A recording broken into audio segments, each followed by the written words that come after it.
Did you really think I could stay away for long? Welcome back, degenerates, degenerates, and degenerati, to the MMA RAXPOD for UFC Vegas 80, featuring Grant Dawson and Bobby Green. Another spectacular Apex event. I'm sure many of the UFC fans are thrilled for after, Dana earlier this year said, we got to get out on the road more, and now we're looking at back-to-back Apex shows heading into October. We got some good pay-per-views the rest of the year, but this is one of those weeks where you got to just kind of wait it out, which is tough because we're coming off a bye and another Apex event right before that. But it was another profitable one. I believe the fourth profitable Apex event in a row for MMA Rax, and we're going to go for 5. But I'm going to be very blunt with you. We've hit parlays 7 weekends in a row. We weren't profitable at UFC Noche just because of that no contest that many have since have come to believe Kyrez actually won. That leg not getting killed on the parlay would have resulted in positive units instead of minus half a unit just because of the way I budgeted things. However, still counting it as a parlay hit because the parlay did hit, otherwise that, no contest notwithstanding. So we're 7 weekends in a row that parlay to get at least a 3 to 4 to 10 return has cashed. 12 of the last 14 weekends. And that's not even including, the Sugar Show hit, the infamous Elves Brenner 6-leg, which Grant Dawson was also a part of, by the way. And, that goes back to UFC Jacksonville, which was in the second half of June. And this is the first week of October. I'm going to give you a quick list of favorites that I've missed in the last month since UFC Paris. Jack Jenkins, who won the first round and broke his arm in the second round and lost on injury TKO. And Dan Argueta 2 weeks ago. That's it. Those are all. That's all of the bad picks I've put out in the last month that didn't have plus odds attached to them. And even then, if you really want to chastise me for that, the only bad ones from there were Thiago Moises, Kevin Holland, and Dan Ige. I'll live with the rest of what I put out. It's all been great, but all good things must come to an end is ultimately the point that I'm getting at here. And losing that Montel Jackson-Chris Gutierrez fight was pretty tough, if I'm being honest. I needed that for making a comfortable 3-leg this week, given the amount of plus odds picks I have versus the money lines I actually feel comfortable about. That cancellation has left me in a position where I'm going to have to go with 2 unders on 2 of the 3 fights on the main card that have minus 400 favorites, which is ridiculous. And I have no picks on 2 of the other fights that are still scheduled. So in the interest of my betting style, which usually has more to play with than this, I'm going to remain consistent, but I do not have the level of confidence that I usually do. So I just want to be upfront about that this week because we've won a lot, and I'm grateful for the success. I could lose every weekend until the end of the year at this point and still come out profitable. Quite so. But in the interest of getting the public a consistent return, I want to make sure that there's consistency. So I'm going to do what I can this week. We're going for 5 profitable Apex events in a row, 8 weeks with a parlay hit, 13 of 15 events with a parlay hit. We'll see if it happens. I do appreciate you sticking along for the ride. I'm sure the people that have actually tailed are probably not complaining very much. I do apologize for not doing a show after UFC Noche, but again, I was traveling on the Thursday, which is usually the day I end up recording these, even though I try to budget myself for a Wednesday. And, just always end up getting sidetracked or something. You listeners deserve so much better, but I'm sure your wallets aren't complaining, right? Anyway, thank you for coming back. Before I jump into it, if you haven't already, please follow on Twitter, X, whichever you prefer. Like, share, subscribe on YouTube as well. I'm very grateful for it.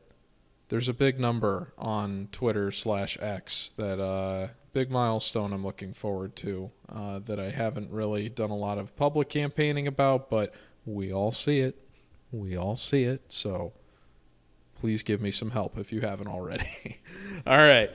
Let's get into it for UFC Vegas 80, and we will start with Mateus Mendonca and Nate Maness. Mateus Mendonca Donk. All right, so I remember this guy getting a very, very nice KO on Contender Series last year. And the joke that was right there for the taking that I'm kind of surprised no one's made yet is, wow, I'm sure the UFC is going to love this blue-haired person more than any other blue-haired person ever.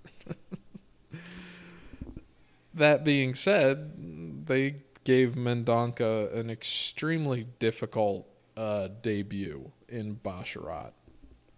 So it's kind of not necessarily easy to draw a lot out of that in terms of what would make him an inspiring 2.5-1 favorite here over Nate Maness. He did win, according to one of the judges, even though he got 30-27 is the narrative coming out of that fight. Mendonca did win the first round in the eyes of at least one judge when he fought Basharat, which I think for a guy making his debut is fairly impressive. But we also, one of the reasons that you want to typically stay off fights like that in the case of a guy that has debuted off of Contender Series that didn't even fight for hardly, I believe, 2 minutes before he got his one-punch lights-out finish with a hammer fist at the end.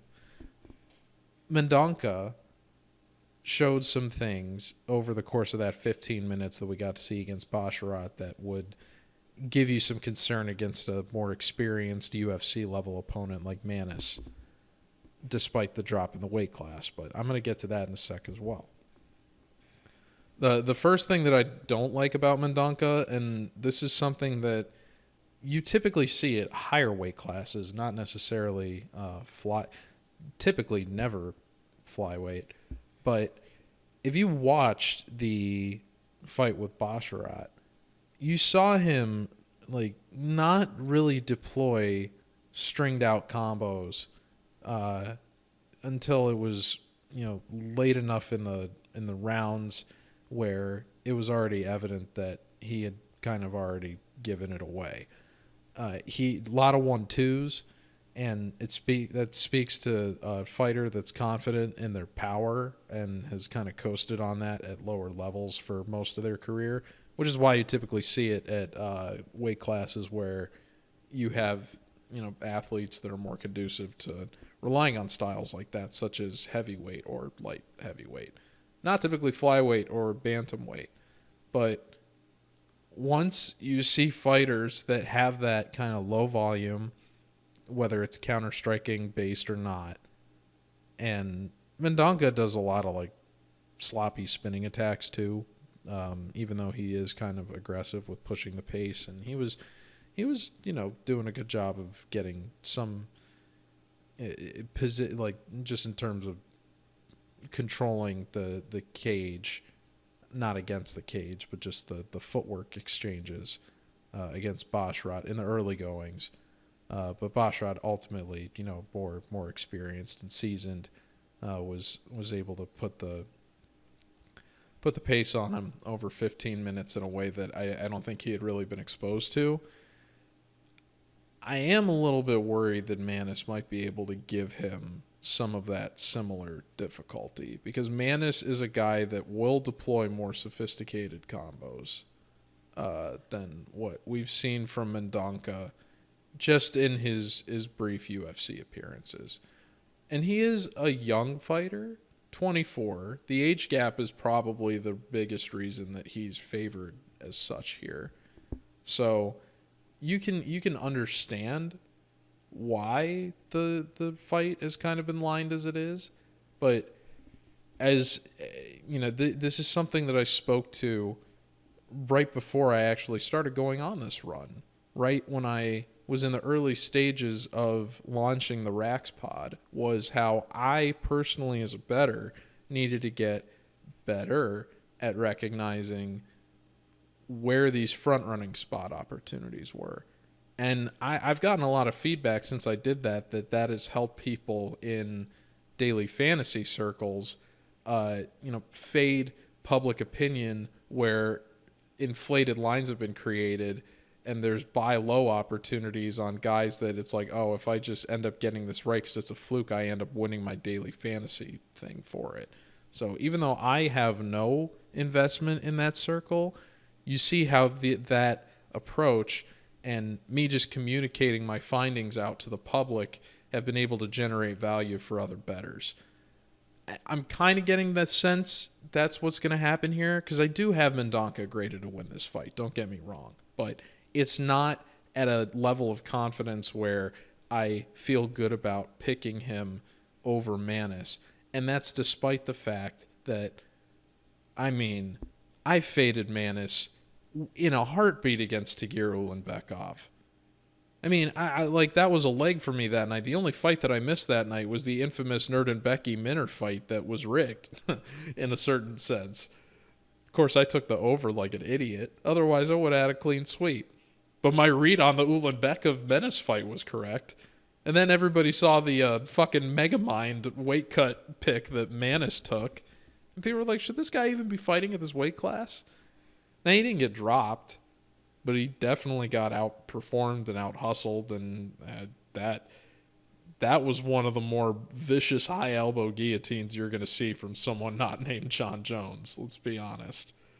So, he didn't take super, punch-altering significant damage, but the guy does not cut a good visual for flyweight, even though he seems insistent on making that class for the advantage, that the size advantage he thinks he has.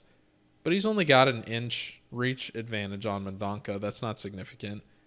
And one of the interesting things that you find with a lot of these discrepancies in height, something I've looked into from Fightnomics Reed in his book, is there's actually an inverse relationship to height discrepancy where reach is consistent, in that the taller fighters that don't have the reach to really make their height an advantage actually lose to the shorter fighters that can match their reach at a much higher rate than I think people realize. There's actually a bit of an inverse relationship. With a guy that has the kind of power that Mendonca does, I'm worried about what that means for Maness. But I'm also worried about Mendonca's own volume and his own hitability. And if Maness decides to deploy the ground game, he probably has better means of doing that at his disposal, I think, than what Mendonca is going to have, because we saw Mendonca shoot very, very sloppily several times against Basharat, as well as jump guillotine multiple times. So there are several concerns just out of the only octagon time we've seen from Mendonca, further than his Contender Series appearance, that should give you caution here about betting him at this price. I understand that Maness looks like he's ripe for a knockout. You have to also consider that Mendonca is moving down from bantamweight himself to flyweight in this case. He'll have an easier time getting away with that because he's 24 years old.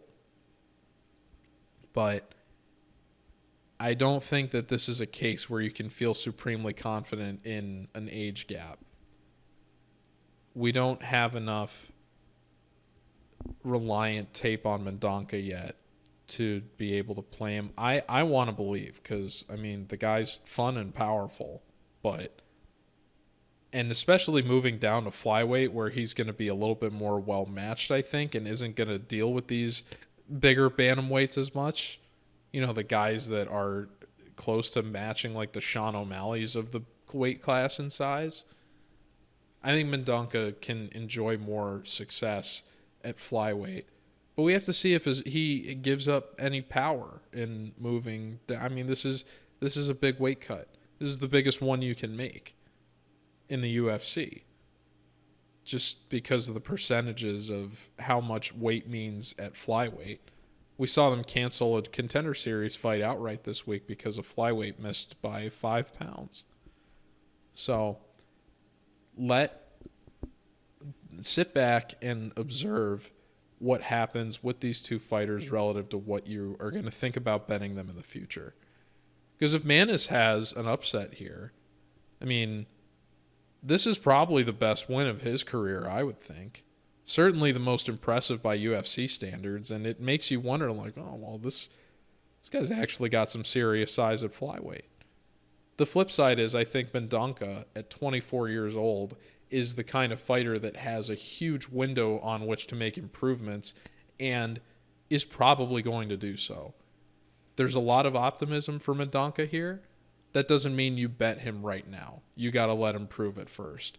I look forward to betting this guy in the future, but for right now, I'm not going to take the risk for the sake of filling in a gap where there's been a cancellation this week. So do not bet this. Sit back and enjoy it.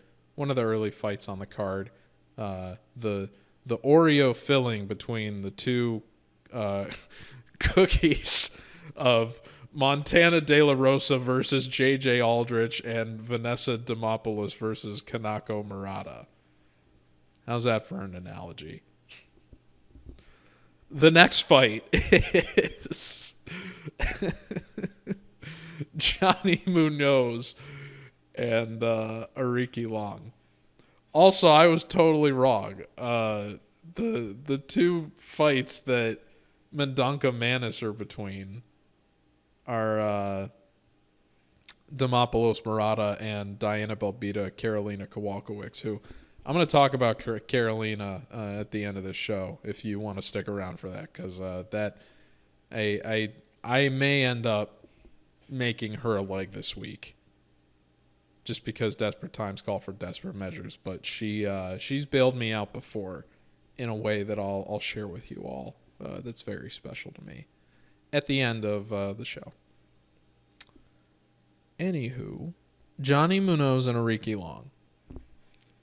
I have a lot of concerns about this fight, which is why it's rare that you see a fight hold firm as a 110-110 pick'em all week. And that's what this one has done.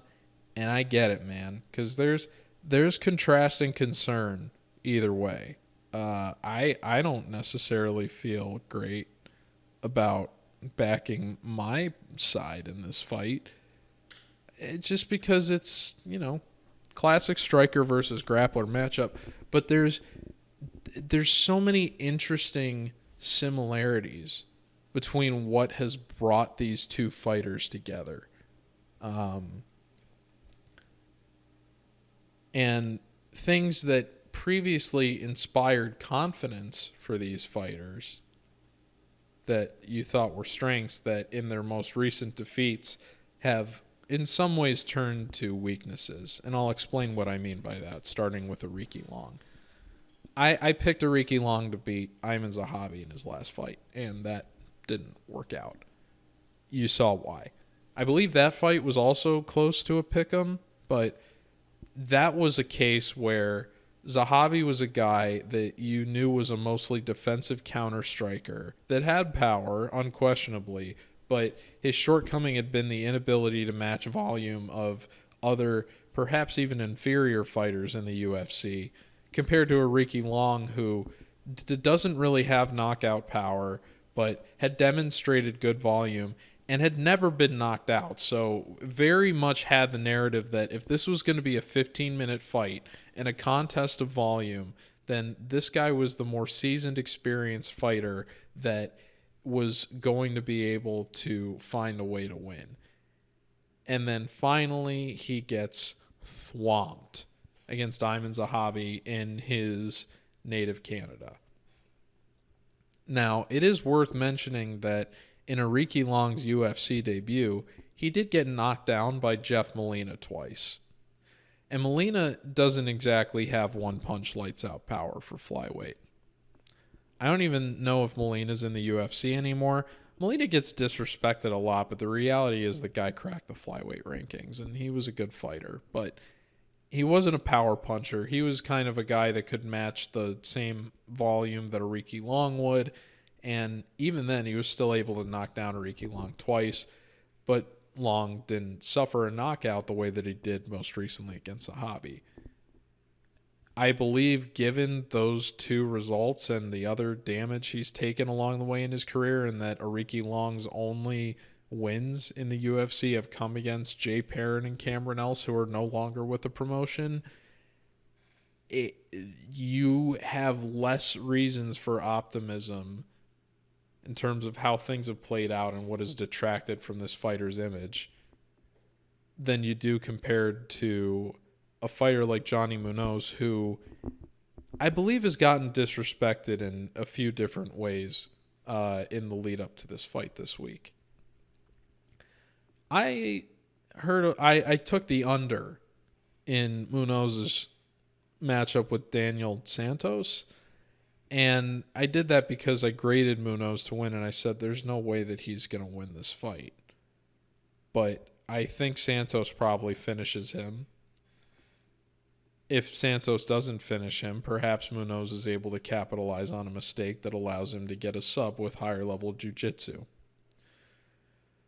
And Munoz has this acclaimed jiu-jitsu, but what he used it for in that fight, and what so many people are forgetting, and I don't understand how they could be forgetting this, because this was one of, if not the most horrific injuries I've watched in this sport. Munoz got kicked in the dick immediately. I'm not exaggerating. Like, hard, bad, immediately into the fight.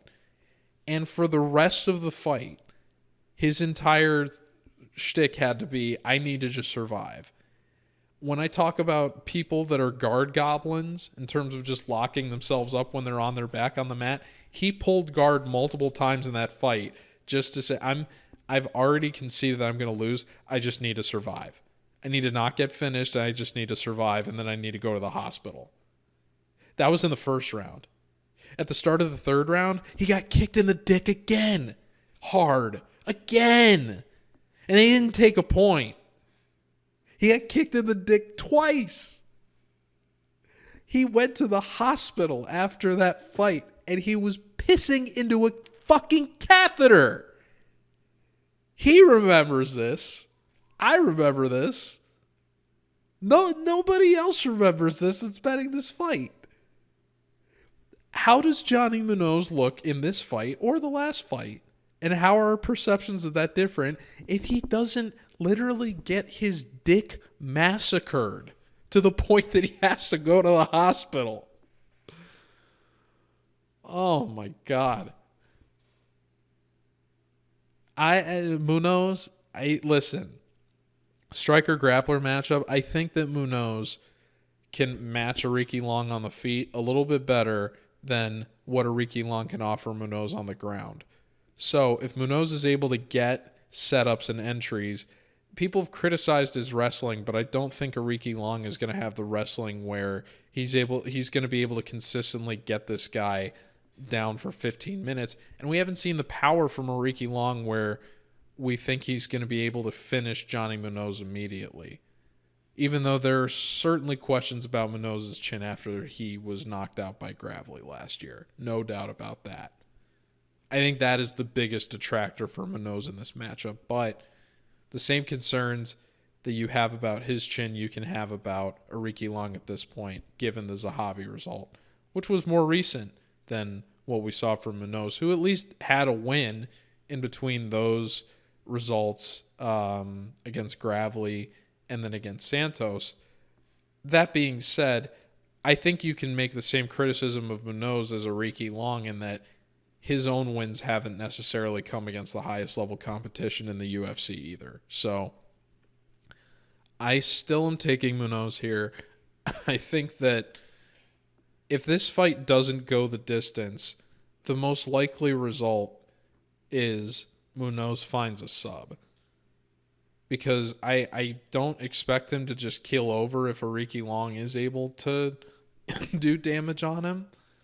I would think that Munoz would shoot, and I don't expect Aoriqileng's defensive wrestling to be able to withstand the grappling credentials that Munoz is able to deploy against him. And I think that it's possible Munoz gives up the first round, perhaps receives more damage, but as the fight is presented as one that is going to go the distance, Munoz is able to get more control time. And I think that if he's able to secure his back take in the second round, perhaps, he's able to get a finish.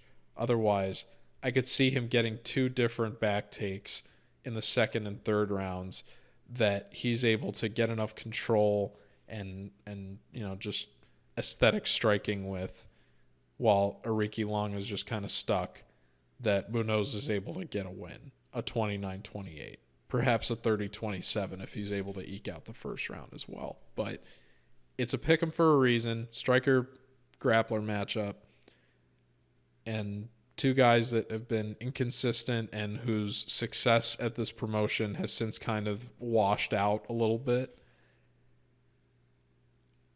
The guy with a little bit more overall combat credential is Munoz.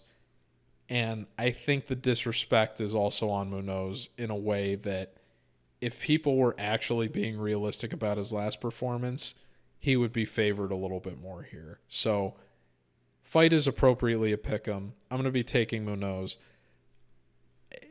I have to make him a leg this week if I don't go with Karolina Kowalkiewicz. There's no other money line available that has juice attached that I feel confident in. I just don't. So, regrettably, the only other one would be Cutelaba, and we're going to get to that later. But you're fucking crazy if you're taking a Cutelaba money line. Like, what are you doing? Come on. So, give me Johnny Munoz. I mean, I say that as I'd be like, oh, you're crazy if you make Cutelaba a leg, or you make him a money line, as I'm about to make Johnny Munoz a leg this week. But listen, I'm just doing I'm going with what's available and what my own method to madness tells me. So give me Johnny Munoz. Best of luck, sir. And wear a cup this time. The next fight is Bill Algeo and Alexander Hernandez. The last time we saw Hernandez, before he fought Jim Miller, at least, at 145. So the last time we saw Hernandez at 145, there was a big controversy because he's moving down in weight. I believe he made a comment in an interview that his dick stopped working due to the weight cut at one point, which he received a follow-up question about at Media Days this week. But in spite of that, I backed Hernandez against Billy Quarantillo, who had many, many loyal backers, even as a favorite. And, I could understand why. I was optimistic that the weight cut was going to help Hernandez's cardio issue that he had come to have illustrated a bit at lightweight. I do think that it is a bit overblown relative to the level of fighter he is. I also think there's this weird narrative against Hernandez that he gets criticized for knocking out Beneil Dariush. I mean, even if it's not necessarily a replicable result, he still pulled it off in his UFC debut. And he's demonstrated one-punch lights-out power against other people since then.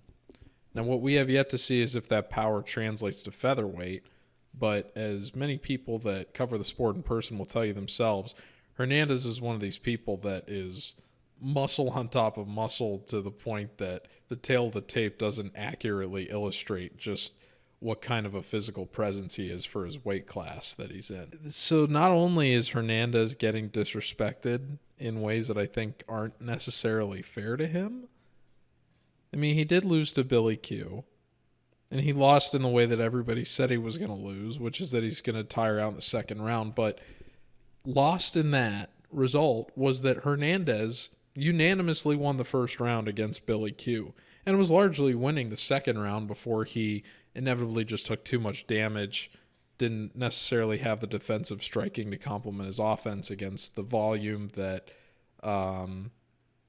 Billy Q was offering. And Billy Q ultimately was able to just kind of pour it on in the way that he traditionally does. Bill Algeo is not a pour it on guy like Billy Q. To that point, Hernandez himself compared Bill Algeo this week to a, quote, Taekwondo Billy Q. So even though Algeo has the volume advantage represented through the numbers, he doesn't damage his opponents in the way that Quarantillo does.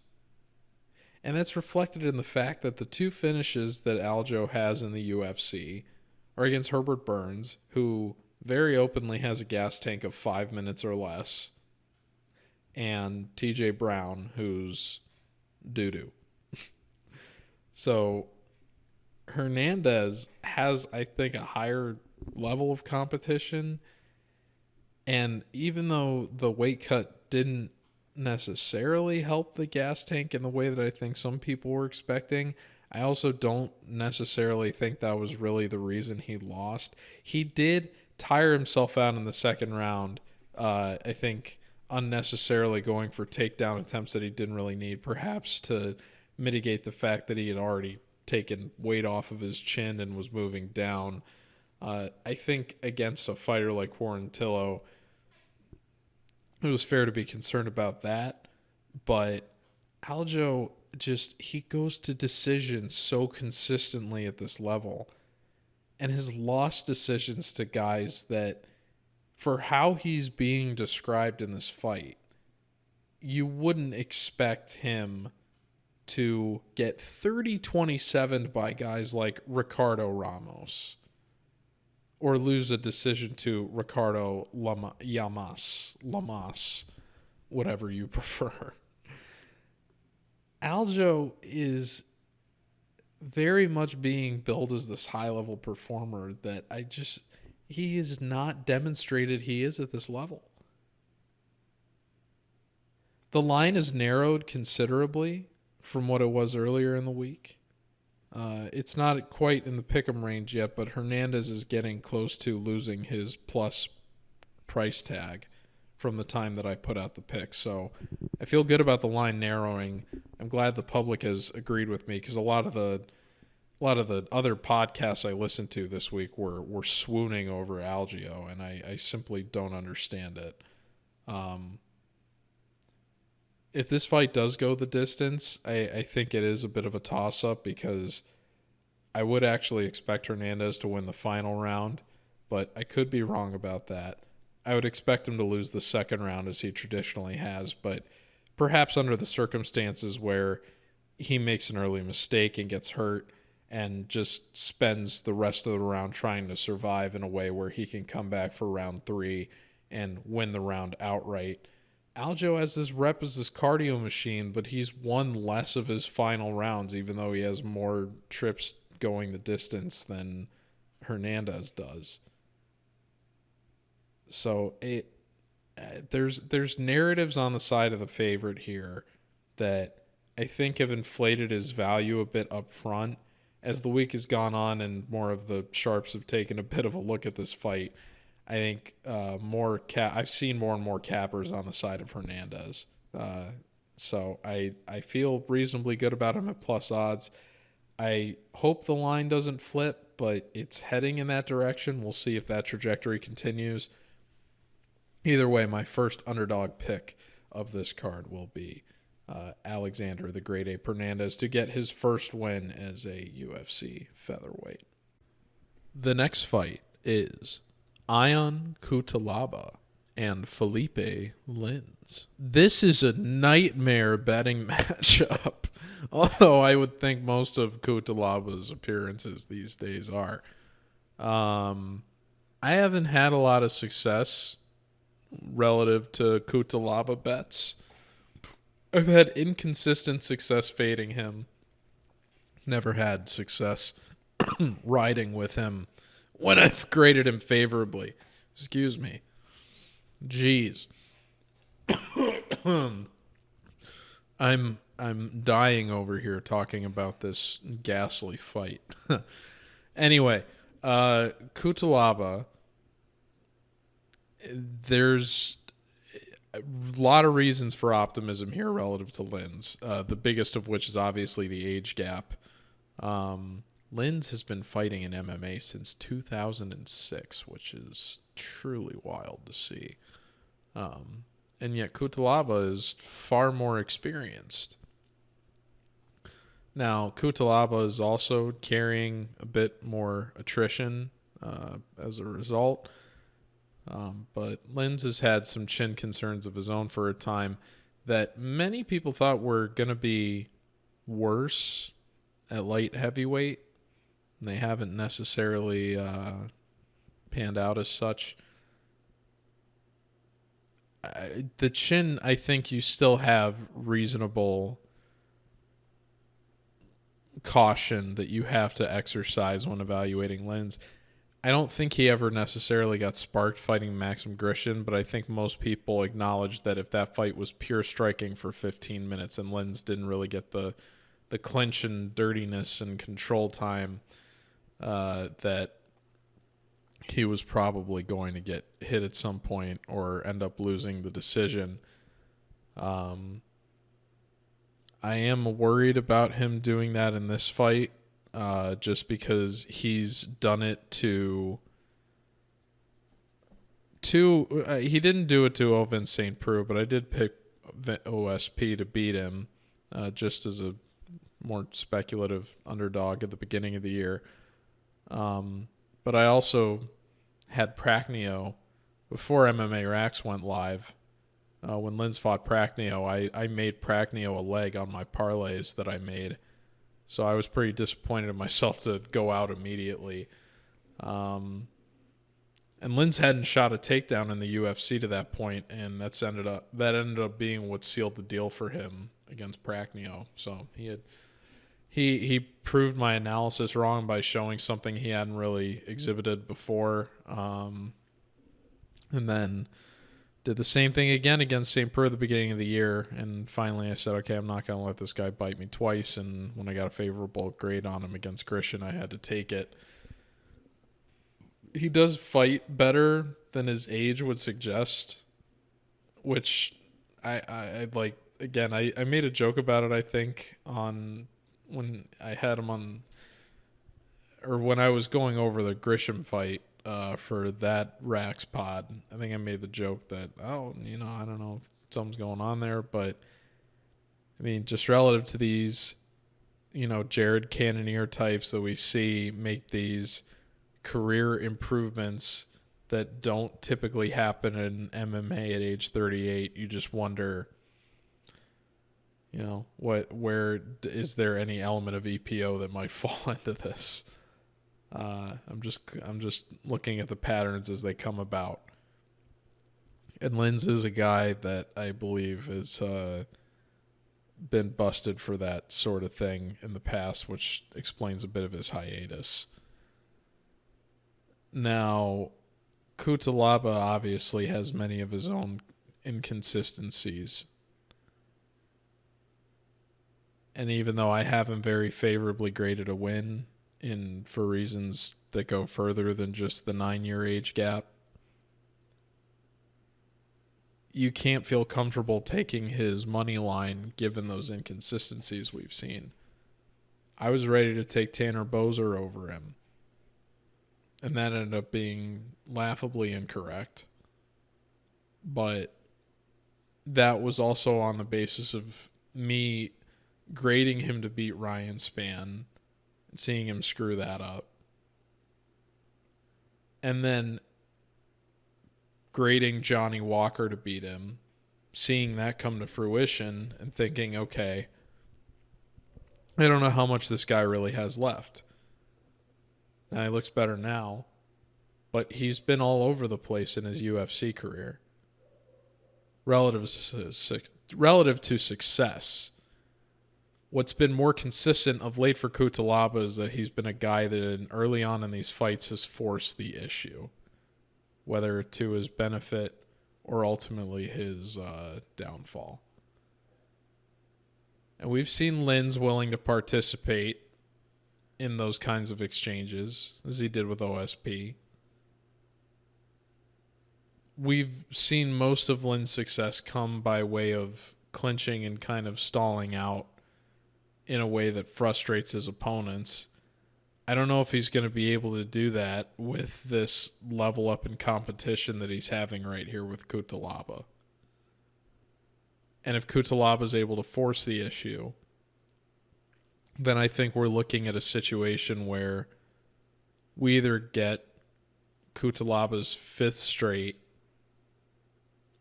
fight to end in the first half, or he, by forcing the issue, gets into an exchange with Linz where Linz is able to drop him or hurt him, and Linz is able to capitalize that on a finish of his own, which would be the 6th loss in a row for Cutelaba that has come in the first half of a fight.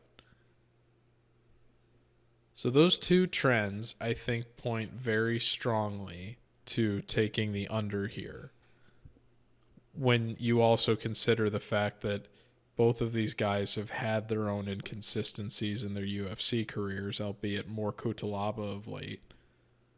But then when you consider most of the variables in this fight are in Cutelaba's favor, you need to give him the opportunity to earn some of that credibility back, which you want because the guy's only 29 years old. So a lot more left to give to this weight class than someone like Philipe Linz. So I'm going to be taking the under here. It was a pick'em very early in the week, and then the under started to gain a bit more of the juice. And taking a look at it right now, it is taking on more and more juice considerably. So what was once a pick'em is now available at a worse price than what you could have gotten Cutelaba for. So that is what it is. This is the sort of risk that I, take on in waiting to,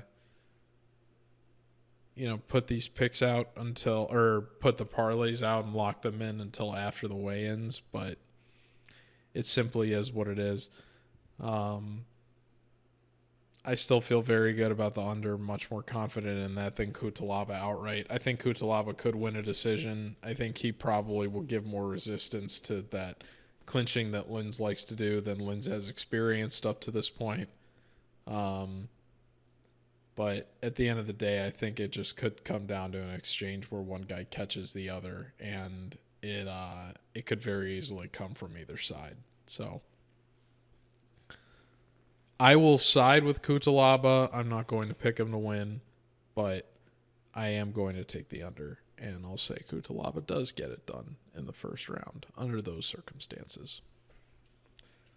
The next fight is Drew Dober and Ricky Glenn. All right. The thing with Dober is the chin is starting to become a concern in a way that doesn't justify this price tag. In the guy's last fight, he was a 2-1 favorite. Now he's a 4-1 favorite against a guy who hasn't necessarily been out with injury setback.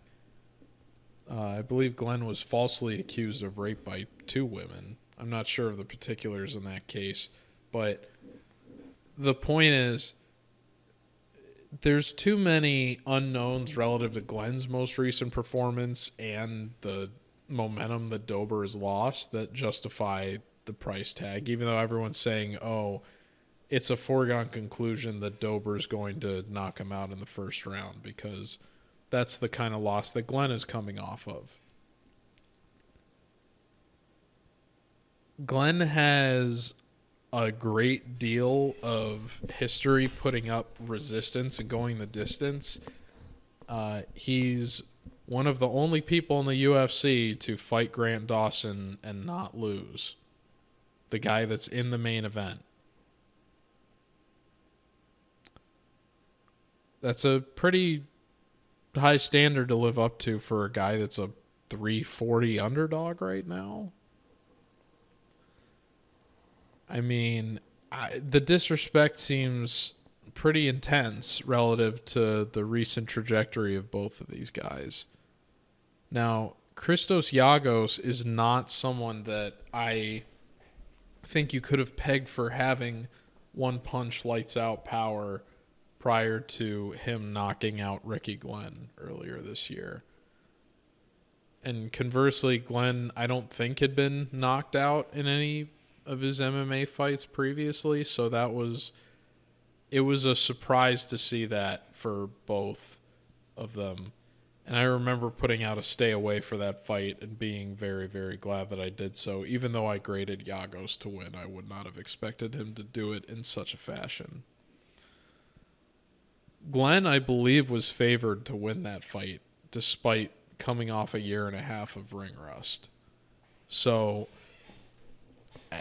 one very flashy KO has completely flipped the narrative on who he is as a UFC fighter, and I don't think that's really fair to him.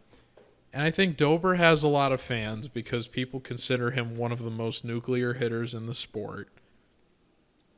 And he's one of the only guys with the cardio to throw that kind of power for 15 minutes at a time.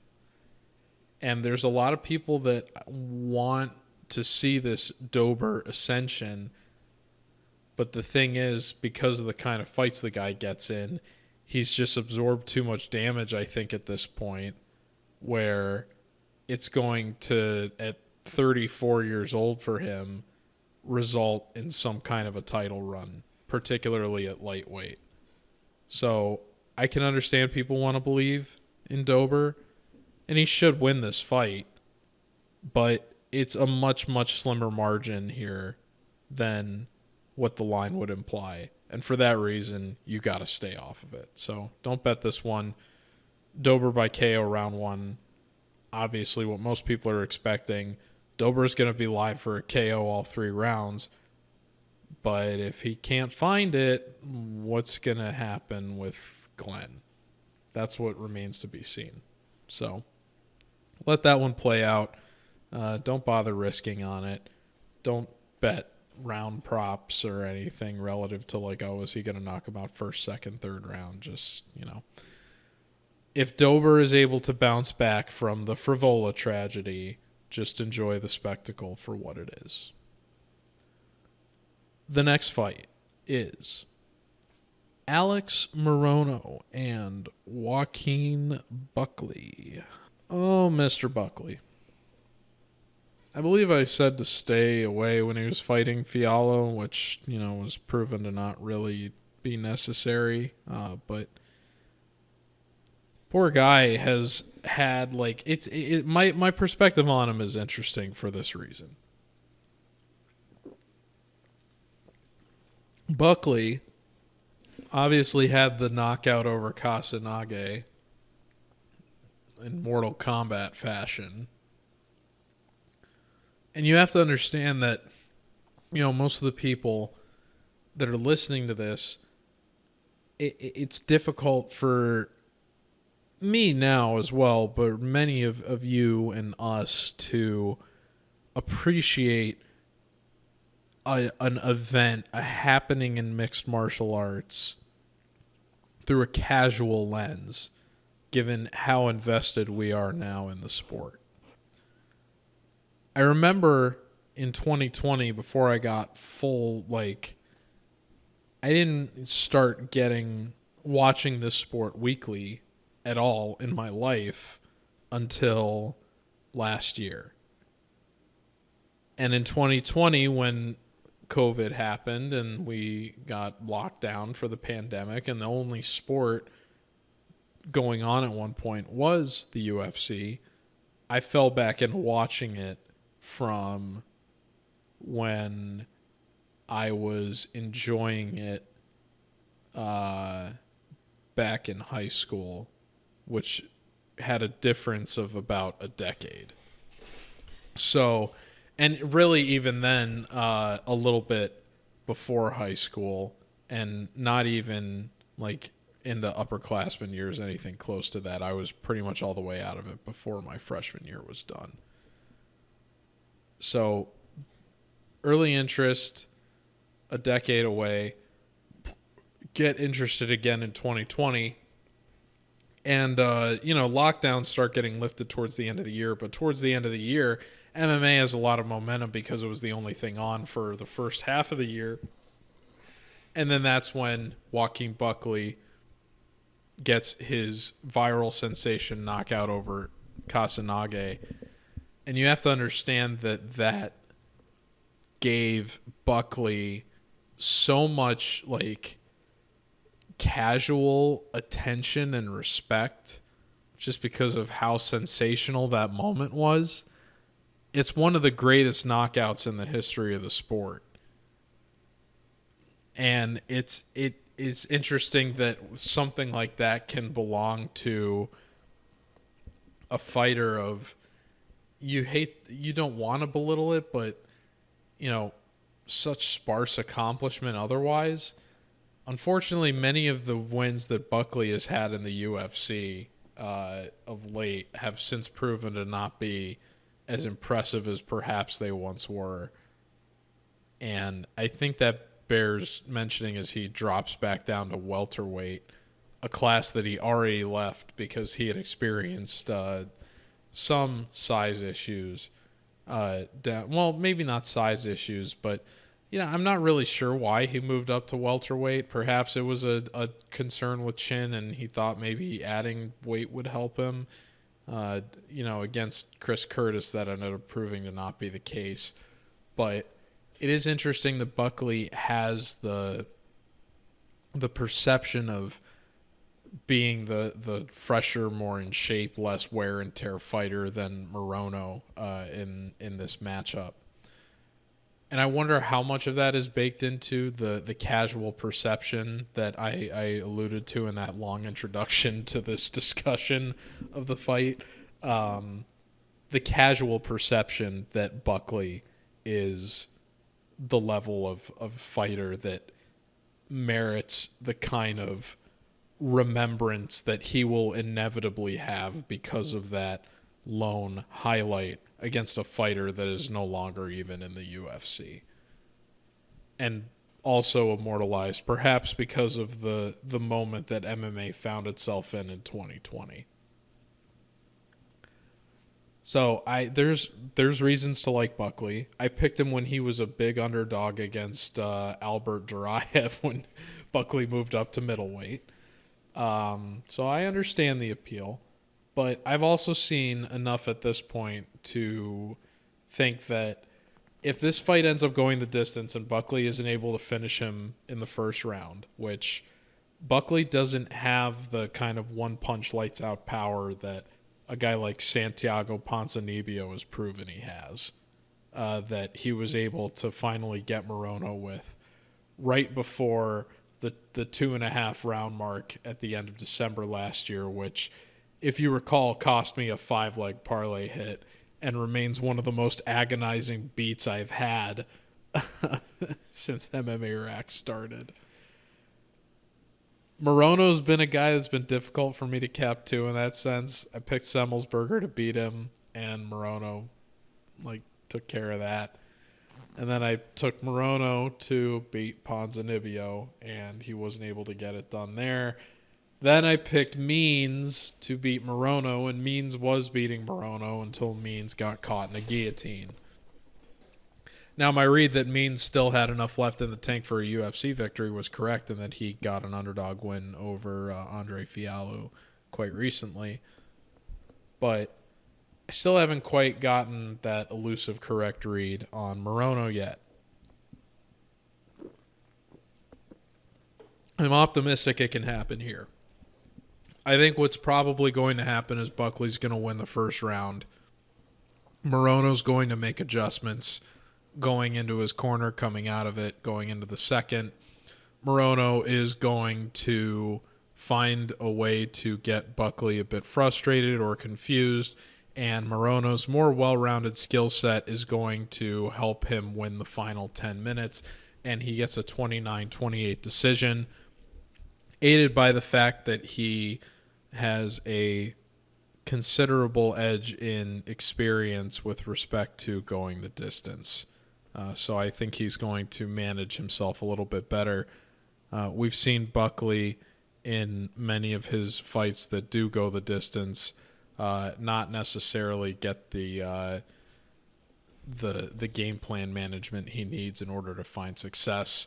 I think a good example of that is when he fought Nasruddin Imavov last year. So I'm going to take Alex Morono as the second underdog here, and hopefully this will be the one, because I've been 0 for 3 on picking his fight so far. So another guy on this card, much like Cutelaba or Linz, where it's been difficult for me to just quite nail it down consistently. But give me Alex Morono. The next fight is Joe Pyfer and Abdul Razak Alhassan. Yo Pyfer. Okay, so I was at UFC 287, and like one of the first fights that I was there for the whole thing was Pyfer versus Meerschaert, and I made Pyfer a leg that night, so I was very, very optimistic about how he would do, and boy howdy did Meerschaert not have a damn thing for him. I think Pyfer was like minus 185, and I was like, Pyfer should be out to the 300 range, and that was correctamundo. So Pyfer definitely has that kind of physical imposing presence that, I mean, you remember, like, Meerschaert didn't necessarily get that from Bruno Silva, who's even a hitter himself, although there was speculation that Silva was hurt going into that fight. But the point is, Meerschaert got ran through in a way that people were wondering, oh, maybe he will, maybe he won't, because of how much more experienced he is than Pyfer. And Pyfer just kind of cleared him. I do kind of wonder if that same thing's going to happen here with Razak Alhassan, just because, Alhassan has proven to be a bit of a low-level gatekeeper, and I wonder if Pyfer has already kind of cleared that hurdle. But obviously, Razak Alhassan has a bit more resistance he can offer with respect to striking power than what a guy like Meerschaert would have been able to do to Pyfer. So you can understand that. However, it is interesting to see, just remembering what the line was in Pyfer's last fight, seeing him now with the minus 430 price tag, it makes you wonder if this is a bit overvalued. And it really is. I could see Pyfer being a 300 favorite here, but 400 is just a little bit too much for me to just take that as a money line.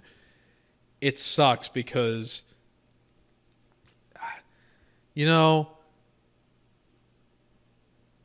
that I'm even talking about it out loud, I really have to make a consideration here. And something else interesting has happened now that I'm looking at this, is that the book that I use has Pyfer falling down to the 350 range. Now, the under here, I think, is unquestionably the play. Just because both of these guys have their most success when they're trying to end the fight early. Perhaps Razak Alhassan thinks that if he can clinch this up a little bit and make it a full MMA experience, which he isn't necessarily known for doing, but I believe he does have a little bit more experience and success going the distance than what Pyfer offers. But my point I was getting at is I wanted to do a quick calculation just in terms of what the money line prices are with Pyfer and Dawson, because I don't have Pyfer graded to 400. I don't have Dawson graded to 400, even though I'll get into both of them in short order.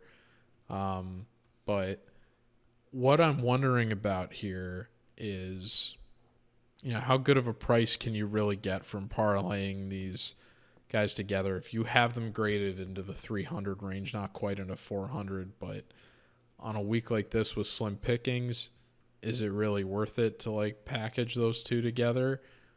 At the end of the day, I don't think I'm going to do it just because, I'm already taking the under, which is available at minus 200 in the Pyfer fight. If I do parlay Pyfer and Dawson together right now, that gets you a price of minus 170. So not, 30 points more value than just taking the under by itself in the Alhassan-Pyfer fight, which, Pyfer has his own history of getting finished early, albeit on, more injury-related standards perhaps than Chin purely. But the history tells you that these guys, when they get finished, it's not late in the fight, it's early because they're forcing the issue in a way that gets them a finish early on that they're confident they can land. Pyfer's a dog, dude. If Izzy hadn't shot the arrows into Pereira, I think Pyfer would have had the best celebration at 287, pounding the mat like a albino gorilla. That guy was a presence. You could hear him when he was thundering his fists on the canvas. Like, that shit was echoing through the arena. It was lit. He was hype, and it was a great way to set off the evening that would be ultimately a beautiful one for Miami MMA. That being said, I think Pyfer is liable to get clipped here in the same way that Alhassan, most people are expecting him to get put down.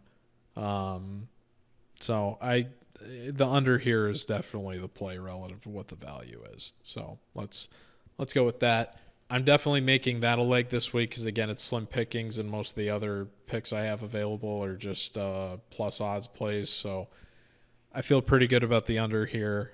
Pyfer round 1 KO seems like the move. I do now have him just barely graded into the 300 range. So if you want to take that money line, go for it. I just think that the under has so much more value, and if Pyfer does end up getting dropped and clipped, I'll feel very good that he got low level gate kept by a low level gatekeeper, and I didn't get burned on it in my wallet. So, not saying that's what's going to happen, but this is MMA, and most people say anything can happen. So. Now we come to the main event, which is Grant Dawson and Bobby Green.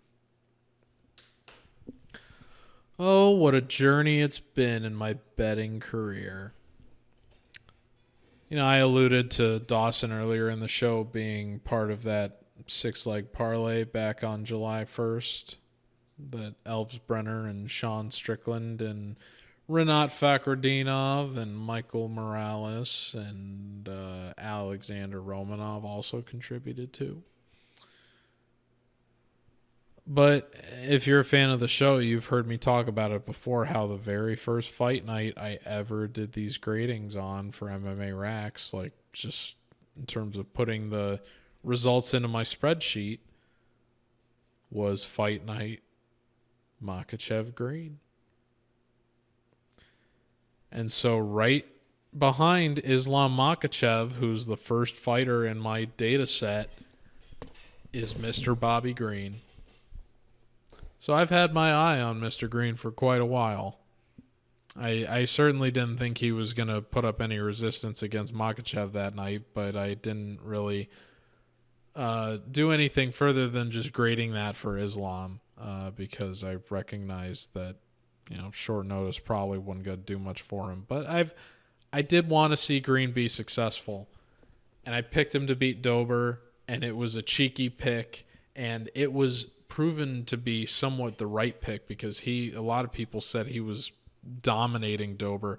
I don't know about dominating, but he was definitely winning the fight before he finally ended up getting clipped and lost. But Dober was certainly not performing to Price in their fight that they had, and it was tough for me to see Green go down like that. And then Green fought Jared Gordon, and I can't remember. I'm pretty sure I picked Green to win that. Or I might have said stay away. But obviously that fight ending in no contest was rather funny considering, Green thought that he had won by legitimate means. Then they give Green Tony Ferguson, and everybody takes the Bobby Green knockout prop. And Green delivers his first submission since his UFC debut in over 10 years. Always unpredictable with this guy. I think what's lost in his recent results, though, is that Green has traditionally been a guy that sees the scorecards. He's almost always going the distance. And, the fights in which he's been finished, he's been fighting very, very high-level, dynamic finishing competition. That is not who Grant Dawson is. Grant Dawson has kind of proven himself at this point to be a submission expert. And the interesting thing about this fight is, Dawson still has a lot to prove on the feet. And this isn't a great matchup for him to be able to prove anything on the feet because Bobby Green is crafty and highly unorthodox. So Dawson may have things like, a jab available just because Green fights with his guard down, but Green is going to be able to hurt Dawson just because we know Dawson has been knocked out early before.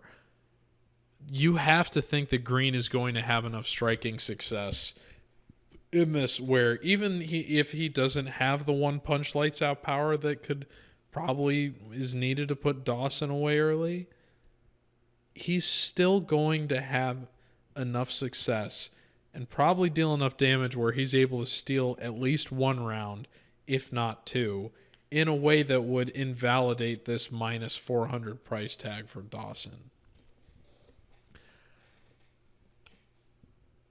This is a very much a striker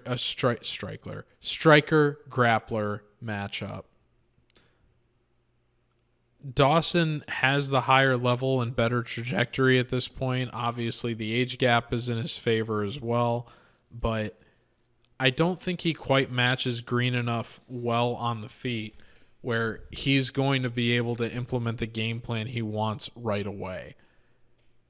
I think that he's going to have to force Green to fight his first 5-round fight since before Green joined the UFC.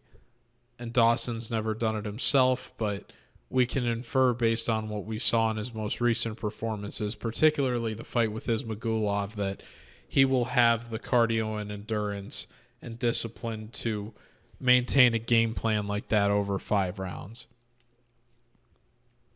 I would expect Dawson to win this fight. I think he's probably going to drop one of the first 2 rounds and then win the remaining ones. It's also possible he loses the first 2 rounds and then wins the final 3. I think he's going to have to let Green kind of wear out just a bit in a way that creates opportunities for him to shoot takedowns. And then once he's able to get the fight to the floor, he keeps it there on his terms until the round is over. But I wouldn't expect him to get a submission finish just because Bobby Green has shown previously that he has adept submission defense skills. And that is typically one of the rare skills that we see fighters improve with as they get older, because it's one of the only things that they can still really control at this point. So I don't think it's wise to invest in Dawson getting a finish just because the knockout isn't really going to be there for him against Green, I don't think. If a knockout happens in this fight, it's probably going to be Bobby Green. But are you going to bet Bobby Green to do that at plus 325? If you think this fight is going to end in the first 4.5 rounds by finish, the most likely thing that happens is Dawson gets the submission. But Green has given up very little submissions in his career. I believe he's only been submitted twice, and one time it was by like a toe hook or a toe hold. Dawson is going to need to get creative. And a lot of things got to go right for a submission, and submissions only get more difficult to lock in later rounds because fighters get slippery from the sweat and whatnot. So if you think Dawson's going to get a quick sub, that's one thing, but I think banking on him to get a late sub as opposed to patiently getting his entries and then racking up control time while Bobby Green fights off submission attempts, I think that scenario is much more likely.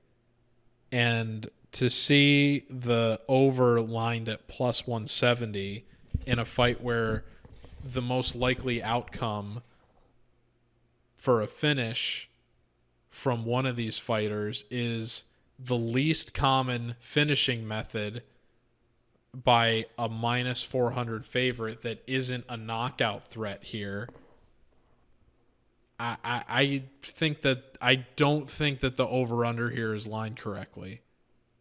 So plus 170 for the over here absolutely has to be the pick. I would pick Dawson at 400 because I think he's going to avoid getting compromisingly damaged by Bobby Green as many others have. And he's the higher skilled overall MMA professional. So he should be able to implement his game plan more easily as the fight wears on. But I don't expect the fight to wear on in a way where both of these guys wear out. And so plus money on the over absolutely is what I have to go with here. So give me that. Give me Grant Dawson to win a 49-46 decision. And that's going to do it for UFC Vegas 80. I said I would give a quick once-over about Karolina Kowalkiewicz, and I will do that before I hang it up. So let me just say this. Last year, I believe the first event that I did was Volkov versus Rosenstrike. I'm not sure which Apex event that was at that point, but I do remember early on in the evening, I'm trying to recall what the other fights were that night. Yes. Okay. So I've scrolled back and I'm looking at it now, and it's funny for me looking at this because I had Jeff. This was the very first event that I put out picks publicly for on MMA Rax. So this is unbelievable that Karolina fits into this like this. So that night, my most optimistic parlays that I had went up in smoke because one of the overs that I invested in as a favorite was Benoit Saint Denis versus Nicholas Stolze, which was a comically misguided decision. I had Stolze graded to win, and I knew that was incorrect. So I said, you know what, Saint Denis probably won't finish him, but that fight was a joke. So then after that, I'm left with 3 picks that I'm very, very confident in. Selecki, Osborne, and Volkov. I know those are going to hit. I also know that Alonzo Menefield is going to beat that guy from Ukraine that had the inflated record. I can't remember what his name is, but if you follow closely, then you know exactly who I'm talking about. The guy that was coming over from Ukraine and had like the pretend McGregor tattoo. It was a joke. Menefield was a minus 250 favorite and had him in the crucifix for like 2 minutes. So I had those 4 legs on a parlay that I ripped privately after the Saint Denis Stolze fight didn't work out the way that I thought it would. But I put one more leg on there to get like a 10-1 return on. It was closer to 9-1. It was a 9-1 return for the amount of money I risked privately. But it was the pick with the longest odds. And I didn't understand it because the underdog had previously fought the favorite and had beaten the favorite by decision. So just blindly kind of looking at it like that, I thought that's a underdog worth investing in on that face value in itself. But as I looked into it further and further, there were other factors in play that made me come to realize why Karolina Kowalkiewicz was being disrespected in such a way and what she was going through in her career and her own life relative to the moment that she was about to face. Karolina Kowalkiewicz was on a 5-fight losing streak last year. Most fighters get cut after 3 losses. Man or woman. But Karolina was a former title challenger against her countrywoman, Joanna Jędrzejczyk. I just totally butchered that last name, so forgive me. But again, I don't watch women's MMA other than Karolina. And she was in a position now where she was fighting an opponent that she had previously beaten and was being lined as the underdog. So she had fallen that far from grace. As I looked into, figuring she's got her back against the wall, this is someone she's already beaten, I think that she can do this, there was another narrative that came into play. And they talked about it in her walk up to the octagon that night. And that was that Karolina had, after I believe the second loss in her 5-fight losing streak, she had gotten divorced. And she had gotten divorced from her husband, who was also her coach. Now, I know a lot has been said about the relationship between Pat Barry and Rose Namajunas, who ironically is the greatest victory of Kowalkiewicz's career. But, there's something to be said about not mixing business with pleasure, and I can't imagine what it must be like for a person when you are going through a professional downfall like that or setback, to have that kind of personal setback intertwined with that has to be a way that it is a compoundly devastating effect. It is not a situation when 2 negatives help someone rise to make a positive. It's very much something that the devastation feeds off of itself from both camps. So I heard that she had gotten remarried, I believe, to her new coach, and she was preparing to fight this woman she had already beaten, who was coming off of ACL surgery. and was probably looking at this as a retirement moment.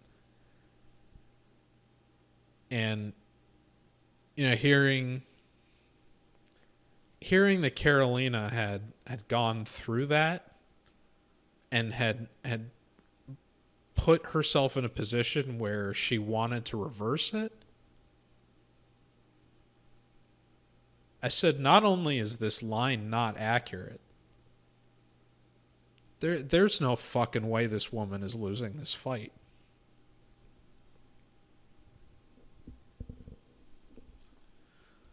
I was so happy when she won.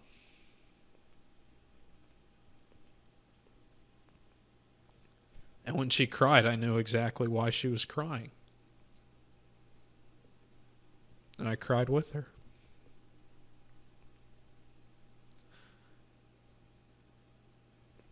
That was my favorite moment watching the UFC last year, bar none. Just hearing her say, "I'm so happy," through tears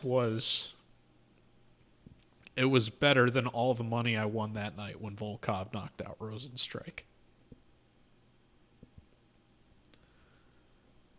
So I see her this weekend going for win number 4 in a row. After she had her back up against the wall a year ago, and that is just everything that you love about this sport, is someone to have the opportunity to bounce back like that. It's a really beautiful thing to witness a human being do something like that. So I'm going to be rooting for her against Belbita this weekend so hard. Obviously, you can hear I'm a little bit emotionally invested in it, so I don't think I can make her a leg. It would be pretty devastating to see her lose, particularly given I've heard other cappers this week speak about the inconsistencies Belbita's had. But I know obviously people are rooting for her for, various reasons. But I want to make Karolina a leg so bad on these parlays just because the other value isn't there. But she taught me last year that sometimes the best move for these when you're really, really invested is just to, kind of appreciate it. So I didn't bet on her again after that. And obviously she had an extremely controversial set of scorecards that came down over that 3-fight winning streak. But I was looking at it very objectively, before I made that kind of spur of the moment betting decision. And then as I kind of became more aware of the story and what was really at stake for her, I realized that, I had become kind of more invested in it than I had anticipated going in. So I'm going to be rooting for Karolina very, very hard this weekend. It would be incredible to see her get to 4 wins. I don't realistically see a title shot for her or anything again, but the fact that she has to be the only person in UFC history to go on a 3-fight winning streak after losing 5 in a row. I would be stunned if there's anyone else, particularly in women's MMA. I don't think that she's gotten the roses that she deserves, given the success that she's had since June of last year. So yeah, I just wanted to take a moment to make sure to do that. And listen, if you're not as emotionally invested as me, fire away on that Karolina Kowalkiewicz minus 155. And you know what? Maybe if Johnny Munoz washes out, who just became the favorite, by the way, That rock solid pick'em. I'm now looking at it again. Munoz is finally at 115, so still pick'em range, but it's finally broken off the 110. But anyway, my point here is slim pickings this week. I don't know if I'm going to hit another parlay, but if I do, this might be another case where I have to reload with Karolina's help in the background. I don't know if that's going to be a public play or not, but we're looking at Johnny Munoz and the Cutelaba Lins under and the Alhassan Pyfer under as the 3-leg parlay this week. So we'll see how many units that'll get on a 10-unit return. And we'll slap some of the underdogs we talked about on there as well. And maybe we'll get Kowalkiewicz to make a cameo appearance in a moonshot parlay too. But in any event, thank you very much for tuning into the MMA RAXPOD. And we will be back next week for Fight Night Sadiq Yusuf Edson Barboza, which is at the Apex again. So this is the third Apex show in a row, and then the week after that we get Makhachev Oliveira too at Abu Dhabi. So we'll break out of Vegas in short order. But thank you very much for tuning in.